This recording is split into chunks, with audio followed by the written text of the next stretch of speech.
Sarah thought her wedding day would finally bring her peace.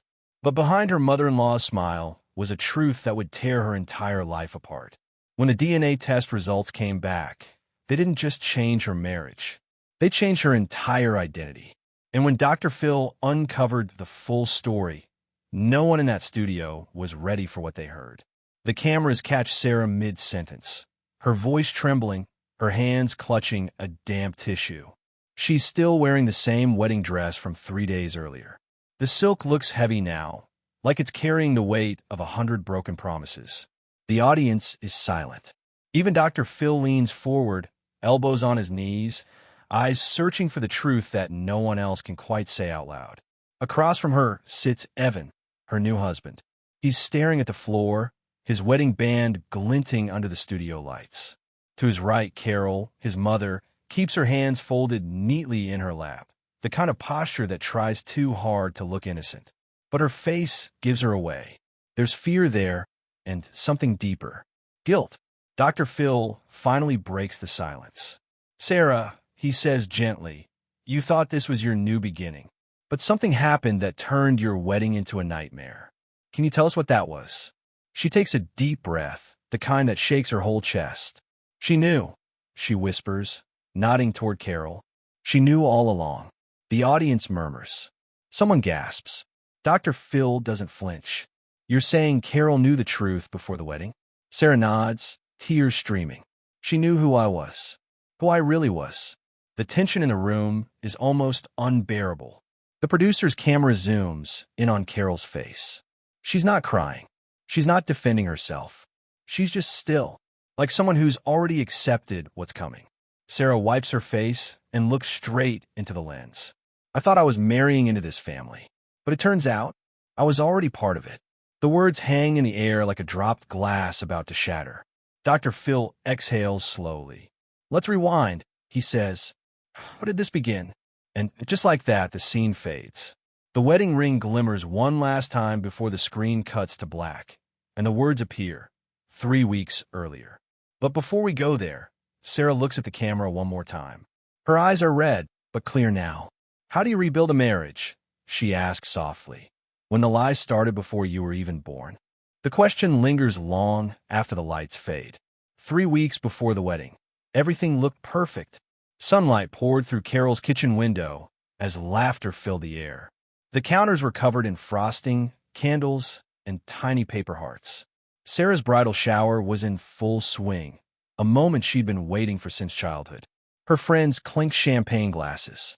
Evan's mother, Carol, handed her a small silver box tied with a white ribbon. "Something fun," she said with a laugh. "A little gift for my future daughter." Inside was an ancestry DNA kit. The crowd chuckled. One of those harmless, trendy things people did for curiosity. "Find out where you're from before you take his last name," one friend teased. Sarah smiled, holding the box up for pictures. "Why not? Maybe I'll find I'm royalty." It was innocent, harmless, or so it seemed. A week later, the kit was mailed off. Forgotten, until the email arrived. Sarah was on her lunch break when her phone buzzed. "Your DNA results are ready." She clicked it open, expecting fun percentages and distant cousin names. But her eyes froze on one line. Close family match, Carol M. At first, it didn't register. Carol was Evan's mom, so of course the system might mix up data. But the percentage was wrong, way too high. Sarah scrolled down again. Predicted relationship, mother or daughter. She laughed nervously, screenshot it, and sent it to Carol with a playful message. "Looks like you're adopting me early." No reply. Hours passed. Carol didn't respond to texts, calls, or even a group chat message about cake tasting. That's when the first crack formed, small, silent, but real. That night, Sarah mentioned it to Evan while they folded invitations. He shrugged it off. "It's an error, babe. Those tests mess up all the time." But she noticed how he didn't look up when he said it. Something in his tone, the tightness, the deflection, told her this wasn't the first time he'd heard about errors. The next morning, Carol finally called. Her voice was calm, too calm. "Oh, honey, those things aren't always accurate," she said. "You know how they exaggerate similarities? Just delete it. Delete it." The words hit Sarah harder than she expected. "Did you take a test before?" she asked. A pause. "Of course not. Why would I?" Her voice cracked, just slightly, and then she hung up. That was the first moment Sarah felt something shift. Not anger. Not yet. Just a quiet unease that grew every time she replayed that call. Over the next few days, the air between her and Carol changed. Every text felt rehearsed, every smile too controlled. During a family dinner, Carol's hand trembled as she poured wine. When their eyes met, Sarah caught a flicker, like fear trying to hide behind politeness. Then came the rehearsal dinner, a candlelit restaurant, laughter echoing over silverware.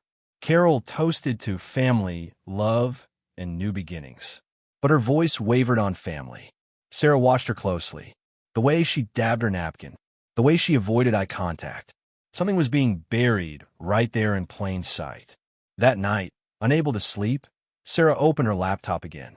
She logged into the DNA site and clicked shared matches.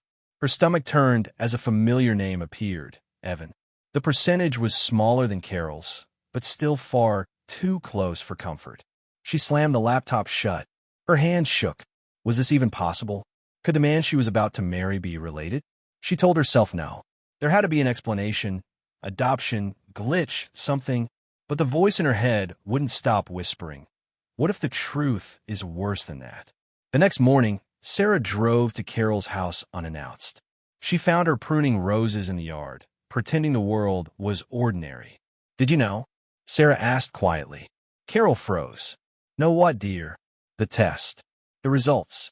Why does it say we're related?" Carol's pruning shears slipped, cutting a petal clean in half. For a moment, neither spoke. The only sound was the soft rustle of wind through the garden. Then Carol sighed, setting the shears down. "Some truths," she said softly, "don't need to be found." And she walked inside. The words stuck in Sarah's mind all night, echoing louder than the crickets outside her window. If some truths shouldn't be found, then what kind of truth was she about to uncover? Because deep down, she already knew, whatever this was, it wasn't about a random DNA glitch. It was about her. The question was no longer if Carol was hiding something. It was why. The following weekend, Sarah drove to Evan's family home, an old farmhouse tucked behind maple trees and a winding gravel road. It should have felt peaceful. Instead, every creak of the floorboards made her chest tighten. Evan's family had gathered there to prepare decorations for the ceremony. Boxes of candles, lace runners, and old family photos filled the living room. Carol stayed downstairs, humming softly while polishing silver. Sarah offered to help, but Carol waved her off with a smile that didn't reach her eyes. So Sarah went exploring. Upstairs, the air smelled of cedar and dust. She pulled the attic ladder down, the wooden rungs groaning like an old secret waking up. Dust motes spun through the light. A single bulb flickered overhead. At first, it was innocent curiosity, searching for childhood photos to display at the wedding. But the deeper she dug through the boxes, the heavier her breathing became. Then she found it. A photograph buried beneath yellowed wrapping paper. It showed a young woman in a hospital gown holding a newborn. The woman's smile was faint, tired, but her eyes were unmistakable. They were Sarah's eyes. On the back, written in faded ink, "Summer '95, Carol and baby." Sarah's pulse roared in her ears. "Carol and baby," she whispered. But Evan was born in 1993. Her hand trembled as she slid the photo into her purse. Downstairs, laughter floated up faintly, oblivious, distant. When she came down, Carol was gone. Only Evan stood by the dining table, stringing lights. "Hey," Sarah said, voice shaking. "Do you know this picture?" He turned, squinting at it. "That's Mom. And a cousin, maybe? She used to volunteer at the hospital back then." Sarah's face didn't move.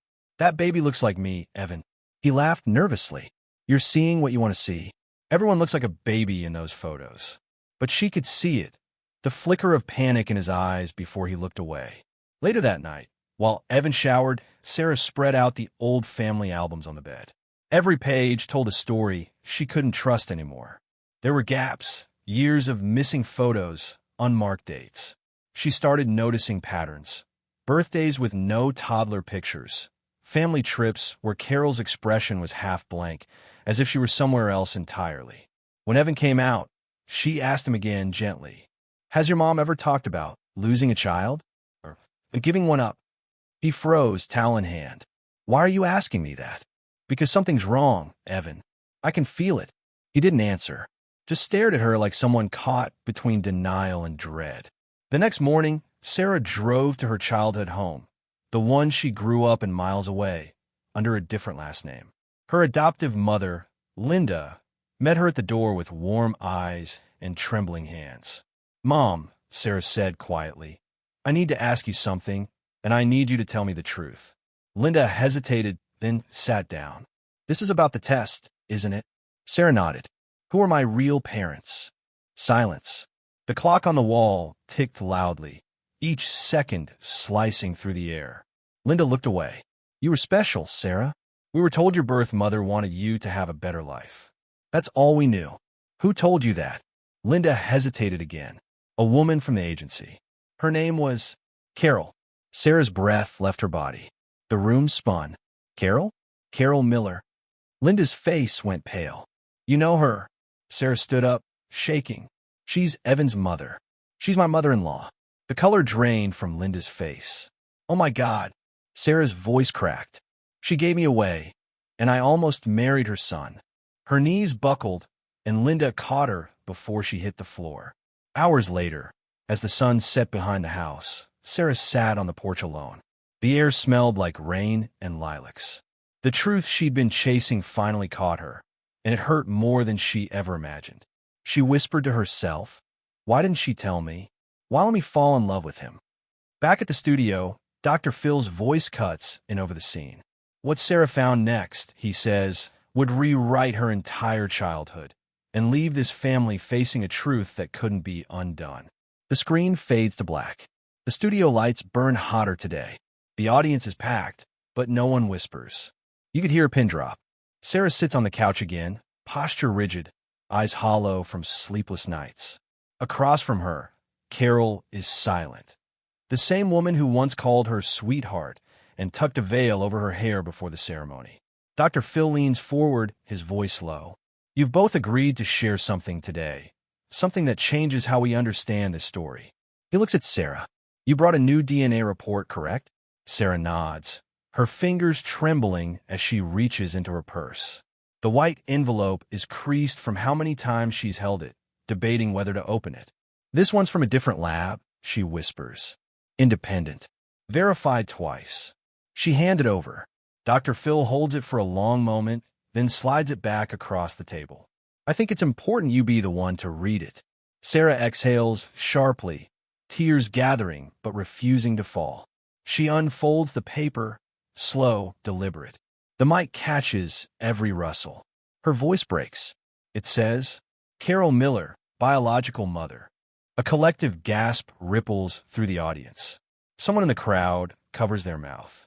Dr. Phil doesn't speak. He lets the silence do the work. Sarah continues, choking on each word.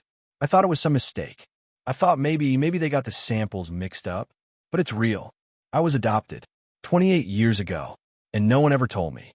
She turns toward Carol. "Did you know?" Carol's lips quiver. "Yes."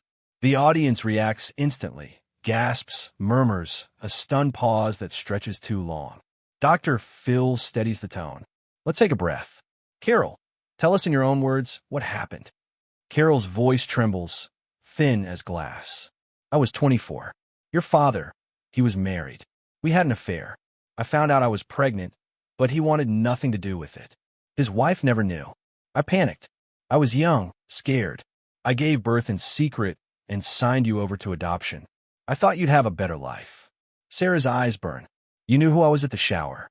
You saw my face." Carol nods, sobbing. "The moment you smiled, I knew. But when I saw you with Evan, I didn't know how to stop it. I kept telling myself it wasn't possible, that fate wouldn't be that cruel." Dr. Phil interjects quietly, "But you let the wedding happen." Carol looks up at him, broken. "I tried to stop it. I bought the DNA kit hoping she'd see it, that she'd figure it out before it was too late. But when the results came, I froze. I was terrified she'd hate me." Sarah whispers, You let me walk down that aisle thinking you were just my husband's mother. You let me fall in love with my brother. Carol covers her face, sobbing uncontrollably. The camera pans to Evan backstage, watching on a monitor. He's pale, shaking his head in disbelief. Dr. Phil's tone stays even. Evan, can you come out here, please? He steps onto the stage, eyes wet. The audience leans forward. Sarah turns to him, every emotion colliding in her gaze. Love, disgust, confusion, heartbreak. We didn't know, she whispers. He nods slowly. No, but now we do. Dr. Phil's voice drops low, reflective. Secrets have a way of finding their way home, no matter how deep you bury them. Carol, you were trying to protect everyone, but lies don't protect. They postpone pain. And when the truth finally comes out, it hits like a freight train. The studio is still. Sarah finally lets her tears fall. I don't even know who I am anymore, she says softly. I was somebody's daughter, then I was somebody's wife, and now I'm both and neither. Dr. Phil nods. Identity isn't what people hide from you. It's what you choose to build from the truth you have now. The camera closes in, Sarah, eyes swollen, looking between Carol and Evan. So, who am I to you now? She asks, voice cracking. Evan doesn't answer. He just reaches for her hand, then stops halfway. The gesture dies in the air between them. A love story paused forever at the edge of heartbreak. Dr. Phil ends the segment softly. This is what happens when shame writes the story instead of honesty. But what you choose next, that's where healing begins. The lights dim. The audience exhales. The studio lights feel softer today. The harsh glare that once exposed every tear now glows warm, almost merciful. Sarah sits across from Dr. Phil again, but this time her wedding dress is gone. She's wearing jeans, a simple white shirt, stripped of ceremony, stripped of pretense. She looks like someone who's finally stopped running from the truth.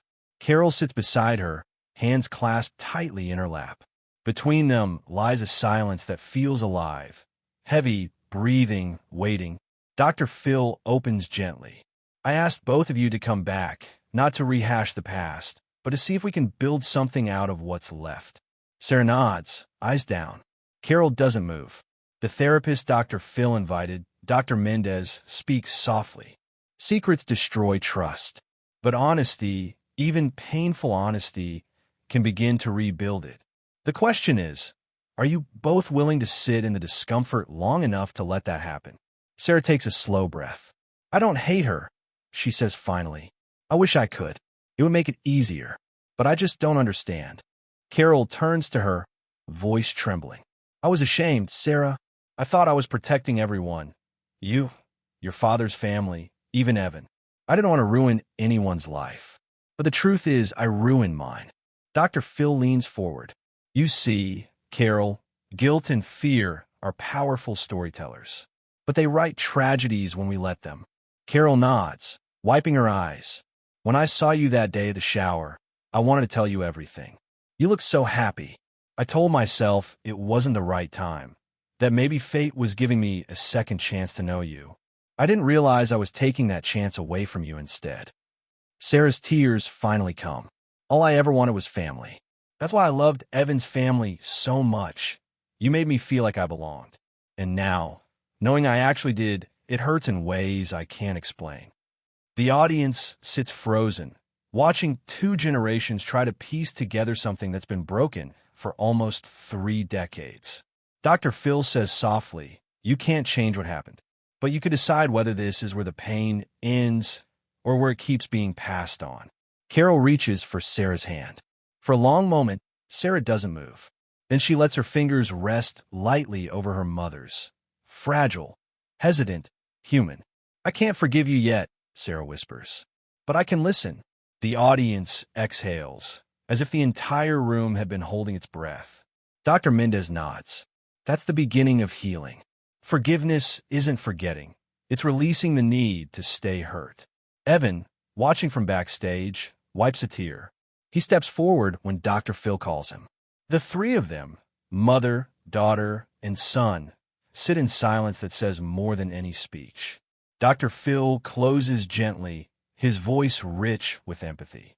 Some truths free you, he says, others break you before they heal.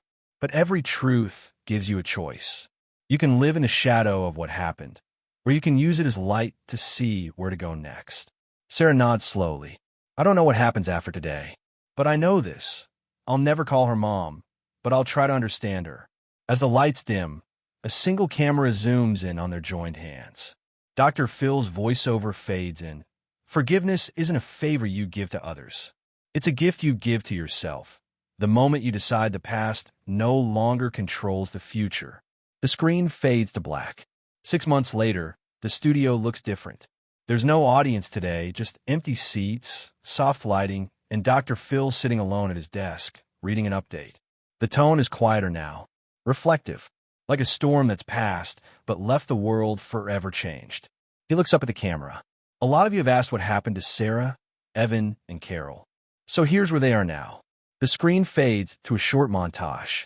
Sarah walks through a community center in Dallas, a stack of papers in her hands. The sign behind her reads, Truth Seekers, Support for DNA Discovery Families. She started the group 2 months ago, a safe space for people who found out, through DNA tests, that their family story wasn't what they thought. In the video clip, Sarah speaks to a circle of people, gentle, confident, changed. Your story doesn't end when the secret comes out, she says. That's when it really begins. Painful truths can still lead to peaceful lives, if you let them. Her words hang in the air, echoing like quiet redemption. Cut to Carol. She's sitting on a couch in a local church hall, talking with a counselor. Her hair is grayer now, her eyes softer. She volunteers every week at a family counseling center, helping young mothers who feel trapped by shame. I lived almost 30 years hiding behind a lie, she says. And all it did was build walls between me and the people I loved most. I can't change the past, but I can help someone else avoid becoming me.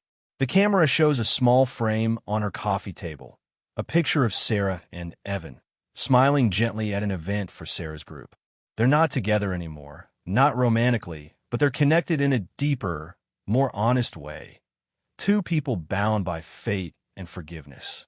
Dr. Phil narrates softly, Sarah and Evan annulled their marriage, but they didn't walk away from each other. They continue therapy together, but as family. They say the process isn't about forgetting what happened. It's about learning how to breathe again. The next clip shows Sarah sitting under a tree at dusk, a journal in her lap. Her voiceover. I spent years thinking family was about names, titles, and last names on invitations. But now I know it's about truth, even the painful kind, because truth, once spoken, can't be buried again. The scene shifts back to the empty studio. Dr. Phil folds the update papers, looks directly into the camera, and speaks with the calm gravity that closes every powerful story. Sometimes, he says, the truth doesn't fix the past. It saves the future. It stops the cycle. It gives you a chance to finally live without fear of being found out. He pauses, voice lowering.